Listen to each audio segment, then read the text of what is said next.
सब गोटा के हम प्रणाम करै छी।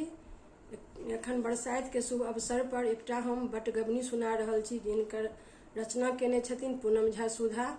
तऽ प्रस्तुत अछि एकटा बटगबनी।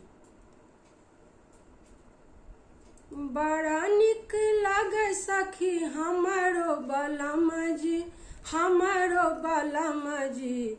आहे गामा गामा करन मुँह पान हे सखी, आहे गामा गामा करन मुँह पान हे सखी।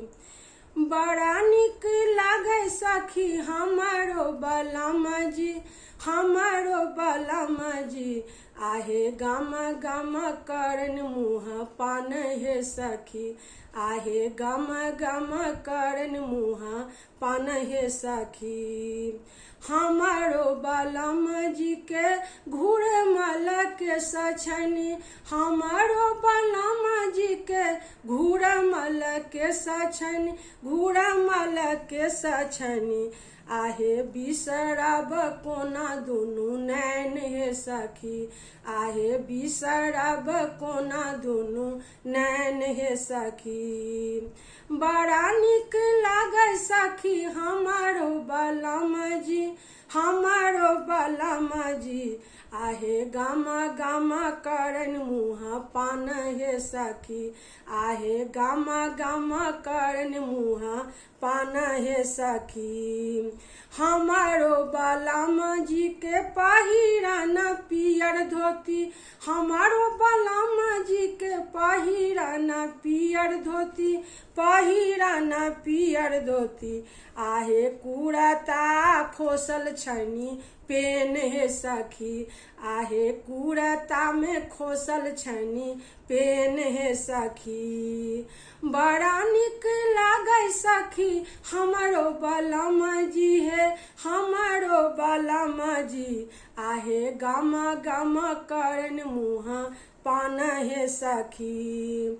हमारो बलम जी के ठोर बड़ पातर छैनी, हमारो बलम जी के ठोर बड़ पातर, हमारो बलम जी के ठोर बड़ पातर। आहे पूनम के छानी पसीन हे सखी, आहे पुनीता के छानी पसीन हे सखी। बड़ा नीक लागे सखी हमारो बलम जी, हमारो बलम जी। आहे गामा गामा करन मुँह पान हे सखी, आहे गामा गामा करन मुँह पान हे सखी।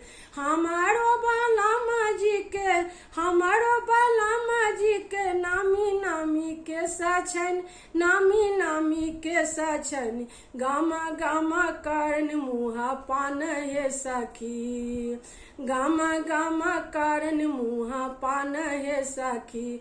आहे ओठिया के सबा जुलुम करे ना, आहे ओठिया के सबा जुलुम करे ना। बड़ा नीक लागे सखी हमारो बलम जी, हमारो बलम जी। आहे गामा गामा करन मुँह पान हे सखी, आहे गामा गामा करन मुँह पान हे सखी, आहे गामा गामा करन मुँह पान हे सखी। धन्यवाद।